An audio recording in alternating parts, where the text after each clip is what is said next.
Welcome to the Life of a Marketer podcast. Today's guest is Bill Sebald. Did I pronounce your last name right, Bill? You got closer than most. It's Sebald. Sebald. Oh, okay. All right, Sebald. I'm sorry. Bill Sebald. Bill is an SEO expert. And so I'm happy to have him on the podcast today to talk a little bit about SEO because I have a second business and I'm about to start doing SEO. So I'll have some good questions for him. But Bill, I'm going to allow you to introduce yourself. Tell us about who you are and what you do. My name is Bill Sebald. I own an agency called GreenLane. We're out here in Philadelphia. We do search marketing, so it's typically SEO, PPC, and a lot more than just that. It's CRO. We do content strategy, things that are even semi-related to search marketing. We're involved in as well. So SEO is really my background. Started doing it in 1996 before we called it SEO. I stumbled into a group of people online before we even had communities that I was lucky enough to find them in a search engine that wasn't Google, because Google, was pretty new. It wasn't even around actually when I got started, or actually it was, but it wasn't very, used. So ever since then, I've been able to take my SEO career through the music business. I've been able to take it through different, industries and verticals. And then finally I said, why don't I start my own consulting service? In 2005, that's when I began that. And then 10 years ago, we decided to take Green Lane, which was my solo consulting business, and turn it into a full-fledged search marketing agency. So I've worked with, I've had a pretty lucky career. I always tell people I've worked with more than 100 famous brands. If you walked into a mall, I probably SEO'd at least half of them because of a stint that I did in a company called GSI Commerce back in mid 2000s. So eBay came and bought them, but I was able to cut my teeth learning, real ROI based SEO approaches, because retailers, they don't care about rankings, they care about dollars. So that's how I was raised. So I still look at, doing SEO, very much with a eye to how do I drive better ROI? How do I build a brand that can drive ROI? So my approach to SEO isn't exactly these are the boxes you have to check, these are the tactics you got to do. It's very much more of a marketing channel in my mind, and it's very much more strategic than a lot of people treat it. So that's me in a nutshell, and that's sort of the things I talk about when I get up on stage. Awesome. Thanks for sharing that. So tell us, what's the best thing for you about being in the marketing industry? I've always loved it ever since I got started with this SEO. Before we called it SEO, we called it guerrilla marketing, but it's just getting things, you know, done, accomplishing goals, finding ways to reach revenue or awareness in, non-traditional ways. I was always interested in, that kind of guerrilla marketing. So when SEO kind of came up, I was like, this is perfect for me. So I matured with it, and it's, still a challenge to this day, and I never get bored of it.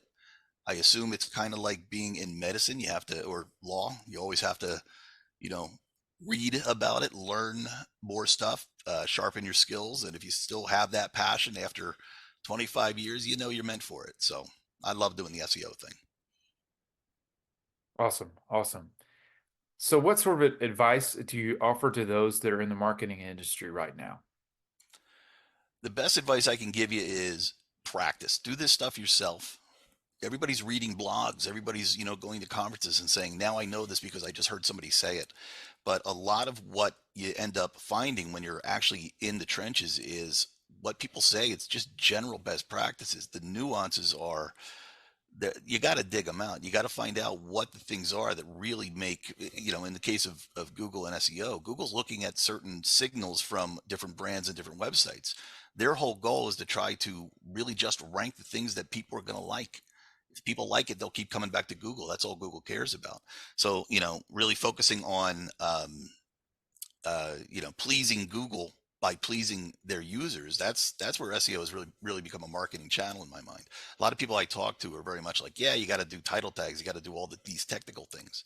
It's much more than that. Okay. All right. So let's dive into that a little bit more for our audience. So if your users like, or if you, what does that mean? If if the users like the content or the site, that's going to boost What Yep. do you mean it's going to boost your rankings? It's going to boost your rankings. Yeah. Right. So the way that Google used to tell us that, you know, people coming to your site and bouncing around and looking at things, and Google told us that they weren't using those signals. We found out recently that we've kind of been lied to. They are using those signals, and it would make total sense. If somebody comes to your website, finds exactly what they want, it's a hit, and Google can see all that, why would they not want to show that website more? So one of the things we think about in SEO, where it used to be, let's just optimize tags. Well, now it's about making sure that people come to the website are finding what they want. They're navigating properly. If they just come to your website and bounce right out, they didn't find what they wanted. Why would Google want to show that site again? So there's all kinds of things like that that people don't tend to think about that are SEO things. Content strategy, if you're creating something and people are looking at it and going, this isn't quite what I want, people are so willing to hit that back button and go to the next ranking. I mean, without hesitation. So a lot of what we do today is how do we keep people on the page? How do we keep them engaged? Because we know Google will appreciate that. And if Google appreciates it, they rank you better. So hopefully that, made a little bit more sense. So here's a question for you. Does Google see conversions? So like if people are coming to a site and they're taking actions, does Google take that into account? Does it look at that, or is it more about like page time, time on page? What would, give us a little bit more the gritty details because I'm interested in it. We don't have them. So Google, remember I told you they kind of fibbed to us about all that, in the beginning anyway. The CEO was, in a Congress hearing not too long ago and said, "Oh yeah, we do use user metrics." But the guys that represent Google and run around and talk to the SEOs, they were saying, "No, we don't." So it's tricky. We don't know exactly what kind of user metrics do what. Here's an example that I tell people that really helps it make sense, even though we don't have all the specific details. There was a conference is still around. It's called MozCon, and it's in Seattle every year. And there used to be a guy named Rand Fishkin who ran the thing. And I'll never forget this presentation. He walked up on stage and he said to all of us right before he started his presentation, he said, "I want you to all," I don't have it right, so I'll have to make up a little bit of the example. He said, "I want you all to go and search for pizza in Seattle on your phones right now in an incognito window. So you're not cookied, you're not, Google doesn't know anything about you." So we all search. He says, "I want you to look for the listing Joe's Pizza." Oh, okay. For me, it was number 7. For my neighbor, it was number 8, whatever. Click it. Then Rand went and did his presentation. We all clicked Joe's Pizza. At the end of the presentation, he said, "You want to see something? Now I want you to go back in a new incognito window." Okay. So it doesn't look like you searched this already. Google the same phrase and "where's Joe's Pizza?" And for all of us, it was ranked number 1. Well, what ranked at number 1? It was those actions. Suddenly Google saw an interest in clicks. But I think Google doesn't really want us to think that way because it's really common in the SEO industry to start hacking, right? Start deconstructing the algorithm. And it would be super easy for us to get a fleet of bots to pretend they're people to go and click around a website. So that's why I think they leave stuff like that out. But in my mind, when they're sharing with SEOs, like what really moves the needle and what doesn't, because they're trying to be mysterious. But in my mind, good SEO is whatever a user would need landing on a web page. Good SEO is making sure that person is happy. It's not just about a ranking. It's about qualified traffic, bringing the right traffic in and having them convert. So for us, it's a UX, CRO, and SEO all together. Yeah, so that would make it so that CRO is way more important than that's interesting. So, running a PPC agency, we really focus a lot on CRO because for obvious reasons, because it's going to make your conversions more inexpensive. But it sounds like that you really need to focus a lot on CRO. For those of you who don't know, conversion rate optimization is CROs. In other words, making sure that when people come to your site, that they're going to stay there and they're going to take action on your and do what it is that you want them to do. So it sounds like CRO and then making sure that your content is captivating and interesting enough to your audience. That's Mm-hmm. what it sounds like. That the main pillars right now. I have heard a rumor, I can't confirm it, but Amazon, when they're doing SEO, they're pretty much doing CRO, right? They already have the content. Everybody's giving them content in the form of user generated content. Plus, they're really good at putting, their own content in there. They're always getting links, right? That's a big part of SEO. They're Amazon. People are always linking to Amazon. So and their technical SEO, right? They've got some of the smartest minds in there making sure their site is fast, making sure spiders come to the site and find everything the way they're supposed to, making sure there's relevance between pages. So the technicals, figured out. It makes sense to me that the only thing they have to keep on focusing on is usability, CRO, those kind of things. So yes, Interesting. it's a rumor. Don't know that it's true, but I do absolutely believe it. Yeah, that's interesting. That's very interesting. So I wonder if thinking out loud, I'm sure you don't know the answer to this question, but like setting up an analytics goals, filling out a form, I wonder if that actually might be impacting SEO. Yeah, again, we don't know the how far it goes, but Google has Chrome, Google has Google Analytics. Google wants to know what your visitors are doing. I guess they can, because most people are using, Google Analytics. So do they go as far as the conversion to say, hey, this thing got a good conversion, we're going to rank it better? I mean, here's another example. Think about like weather sites. Somebody who wants to know the weather, they click the first listing, they see, oh, it's 68 degrees in Philadelphia. They hit the back button, they're done. That's all that website was supposed to do. So now Google has the onus to go, okay, this website is only meant to have quick views, where this other website is meant to be read completely through. So Google's got a lot of there's a burden on Google to be able to figure out the purpose of each web page and then, assign the signals from that website to the intent of the searcher. Sure, Google's really sure. bit off of a lot more than they could chew. But now that they're building in, AI and stuff like that, it's going to make it a lot more attainable. Google's whole goal is to figure out, well, I said their whole goal is to please their users. That's really their goal.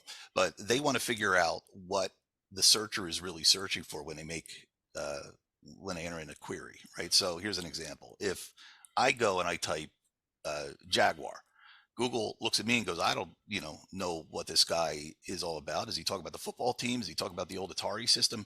But if they can sort of figure out based on the way that I search and the way that other people search, they can start to say when somebody says Jaguar, they usually mean the football team, and it'll give me better results because they're understanding intent. So that's their goal now with AI, with semantic search models, all kinds of things that they've been putting in lately. The better they can figure out what you're actually searching for, what you want, the better, aka the way better they can read your mind, the better their results will be and the more you'll like Google. So that's really where their focus is these days. Awesome, awesome. So, asking one more question about content. So how do you make the content compelling? Like, what are some tips on that?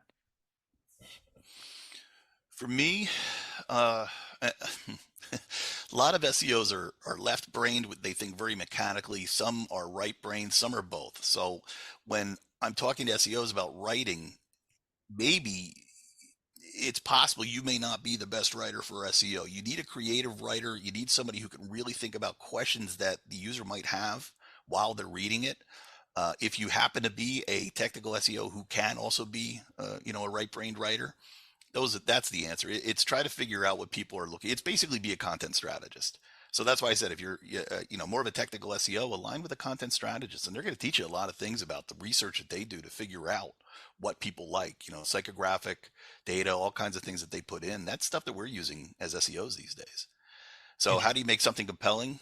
You don't want to make it super long. You want to make it just long enough to mention everything that they're interested in. Well, how do you know? Well, that's all kinds of studies. Sorry, let me say that again since you're editing.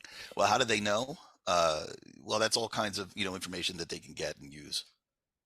Yeah, Apologies. so then SEOs now are probably building like us PPC people, the target persona and the psychographics, and then they're writing like problem agitate solution type articles, something along Yeah, those lines. yeah, Interesting. completely. I mean, Interesting. at the end of the day, our worlds are a little different because you're advertising. People are coming and they have some sense of what they're looking for, and then the ads pop up. With SEO, a lot of times we're trying to catch the person at the beginning of their journey, right? So for us, content strategy means a lot more because you got to understand the customer journey, how many times they're going to bounce back and forth to our site. They're going to look at other websites. They might start looking at our social page.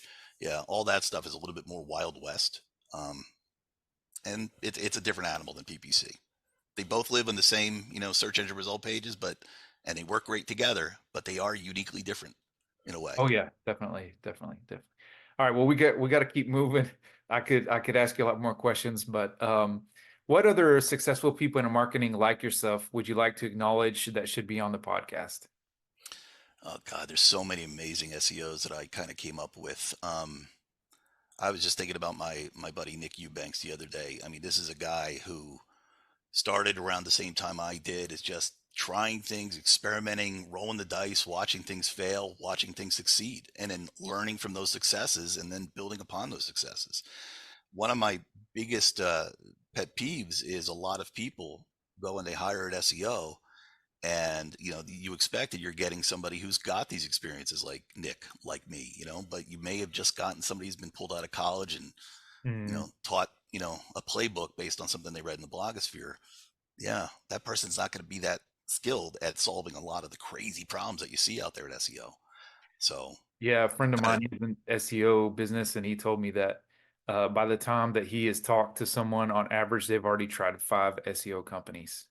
yeah, I try to tell people all the time, the rate of a good SEO is the price of a lawyer. So if you take a look at what you're paying a month, you divide it by the price of what you think a lawyer is, you can usually figure out how many hours you're getting. If they're giving you more hours than you expected to hear, they're probably $50 an hour, SEOs. So in this space, you get what you pay for. And Mhm. the prices run all over the place, but hopefully that rule of thumb, sticks with people. Good advice. That was thanks for sharing that. All right, our last question to close the podcast. Tell me the oldest technology that you remember using. It would have to, if we're counting video games, the Atari 2600. And then I moved on to the Commodore 64. And that's where I learned how to start coding. I was making my own little games in BASIC on Commodore, just little text games, really stupid, choose your own adventure type games. But I was fascinated by that as a kid. And that's, I We, think, how I got into, all of this stuff. I just enjoyed computers. And as they became, I went to Penn State it was 1993, and they had a computer lab in there. It was like the first time I'd been on the internet. It was like, this is incredible. So all that stuff, just, I was addicted to technology since the beginning. So it was meant to be that I end up in something which is related to marketing and related to technology.